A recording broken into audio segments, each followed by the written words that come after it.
the reality is that the government has promised to be transparent with the British people. And what is quite clear from the number crunching the Financial Times has done is that you're not being transparent at all, that you know the number of excess deaths above and beyond the 5-year average is nearly 75,000 now, not 51,000. So again, I just ask you, why are you not giving us the real figure of people who have died in this pandemic? What have you got to hide? Well, Piers, I don't think it's a question of hiding anything and not being transparent. We are being transparent. We've set out the basis on which that number is calculated. Of course, if people are suggesting, other calculations, of course, all of that is looked at. Mr. Sharma, they're the ONS figures, the Office of National Statistics. They're the official figures. The FT just reads the same figures that get put out and that anyone can read. What they don't understand, this is the Financial Times we're talking about, one of the most reputable papers in the world. And they're experts in data and how to read it. They don't understand why the government is refusing to admit exactly how many people have died in this pandemic. So again, I just ask you, why are you hiding that from the public? Do you think we can't stomach the reality? No, I don't think it's a question of hiding anything. I think, we've been very transparent about this.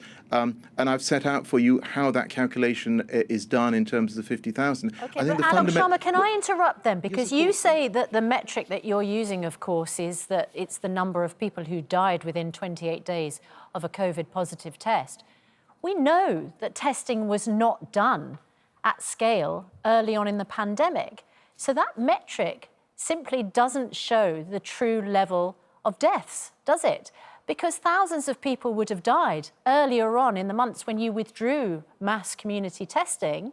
Within 28 days of a COVID-positive test, you wouldn't have registered a death because they wouldn't have been tested. That's part of the failure and part of the reason why there is a massive difference between the official figures based on that metric and the other official figures.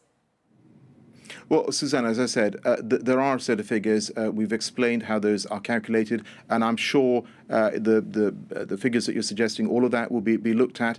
But you would admit, though, that those Susanna, official government figures are not reflecting the true picture. They can't, can they, by your own metric? Well, Susanna, I mean, as I said, there is a metric. We've set that out very transparently. But if I may go back to the point about what we're trying to do here, which is to make sure that we get this infection rate under control. And we've got national restrictions across England currently. There's been some positive news, as you know, on vaccines. You've discussed it on your programme in terms of the rapid testing. And if you talk about the whole testing regime that we have, of course, we started with very low levels of testing. There was no diagnostic industry in this country. We built that up significantly. In fact, we are testing more people now than anywhere else in Europe. Mr. Sharma, when you say there was no diagnostic testing system in this country when the pandemic started, why did the Health Secretary say the complete opposite on January the 24th in Parliament? Why did he say we were completely prepared for this, including having a world-class testing system? Why did he say that, if what you're now saying is we didn't, we had to build it from scratch?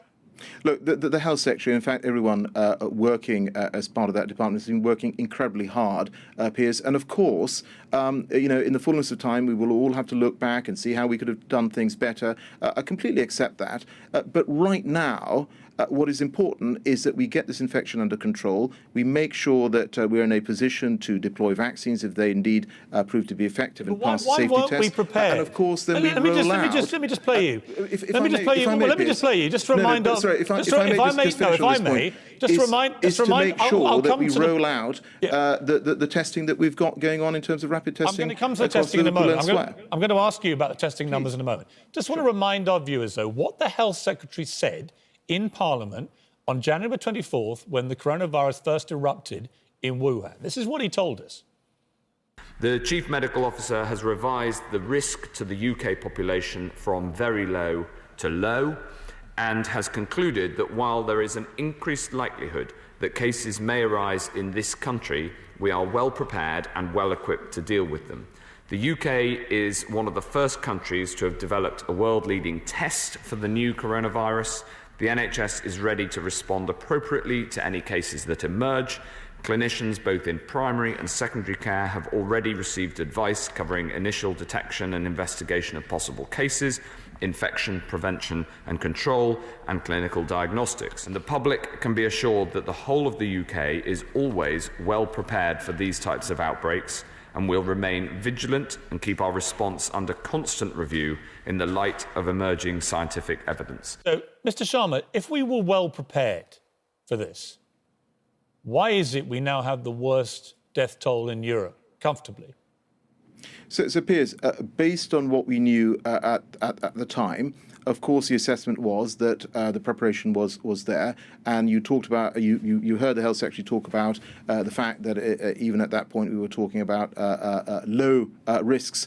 But the reality is that this pandemic developed very, very quickly, and this is something that faced every single government across the world. This wasn't just a UK thing. COVID does not take a day off. Why is the government briefing papers that there may be 5 days over Christmas when we can all get together with our families at a time in lockdown when we're a day after 600 deaths were announced? Are we going to have a 5-day break over Christmas? Well, look, can I be clear on this point? So what we have said is that we will come out of national restrictions in England on the 2nd of December. We will then go into the tiering system. We will set out close to the 2nd of December precisely how this will work. I do think that at this stage, none of us can predict where this infection is going to go, particularly in different parts of the country. I think it's too early to talk about precisely where we might be at Christmas. But of course, I want to have as normal a Christmas as possible. I want to have members of my family around that Christmas table. Your viewers will want the same as well. And the best way of making sure that we have that is to bear down on this virus. We've managed to get, because of sacrifices people have made, the infection rate back down to anywhere between 1 and 1.2 in terms of the R rate.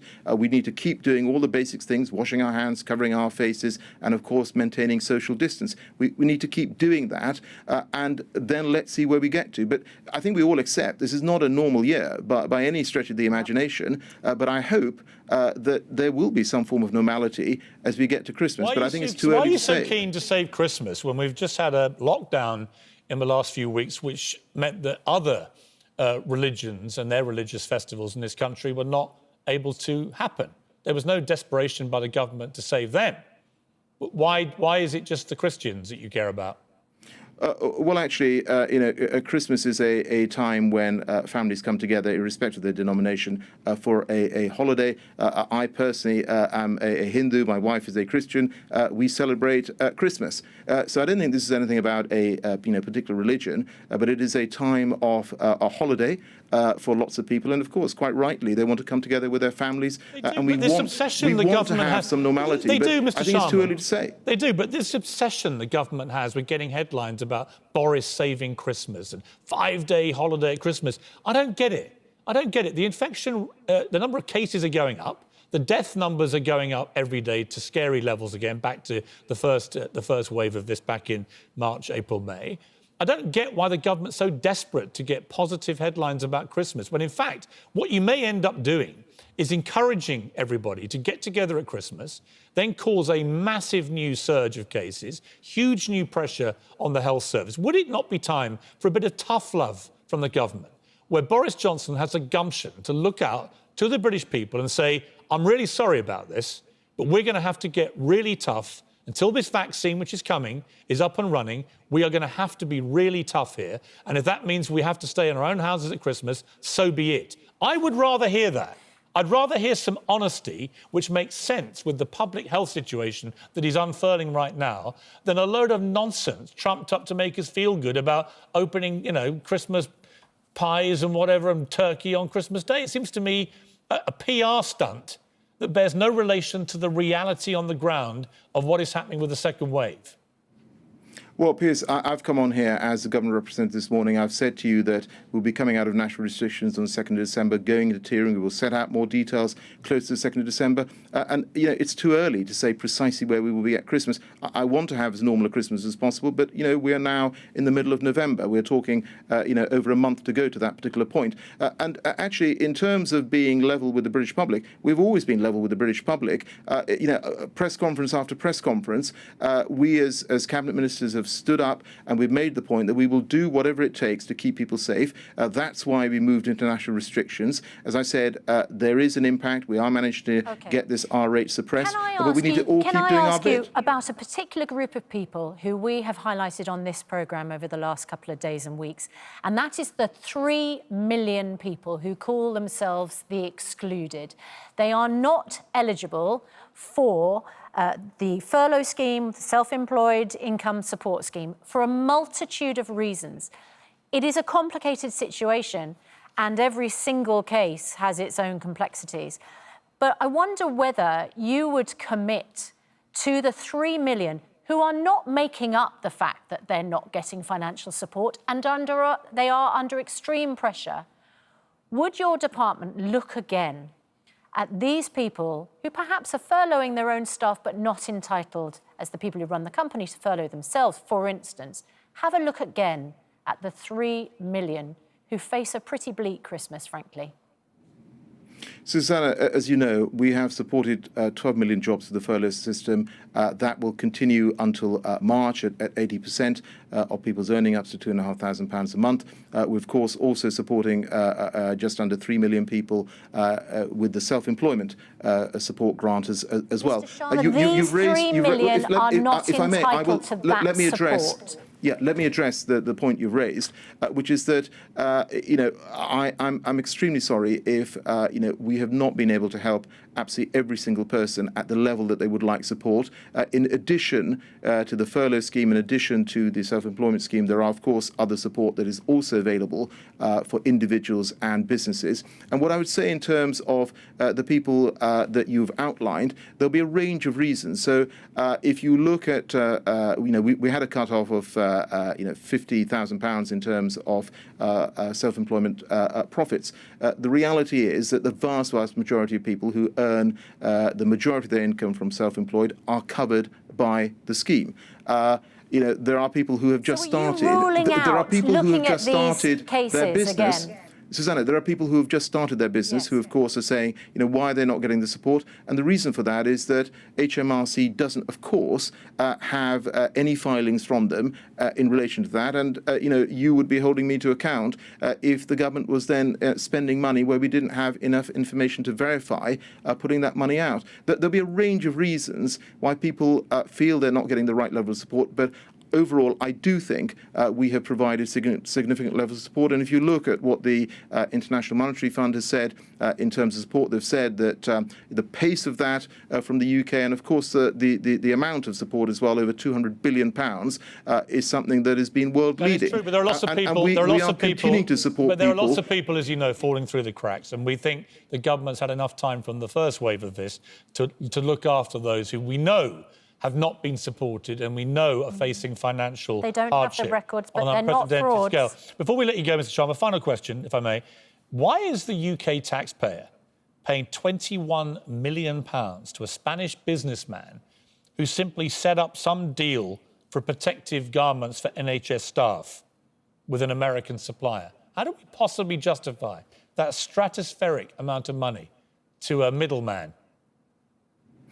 Well, Piers, as I understand, that was a contract that was looked at by the Department for Health. But if I take you back to some months ago, there was huge pressure to get PPE into the system. Quite rightly, every single government around the world were fighting to make sure they could get PPE, get their hands on PPE, get it to the front line. In those Downing Street press conferences, others were quite rightly asked on a constant basis, when are we going to get more PPE?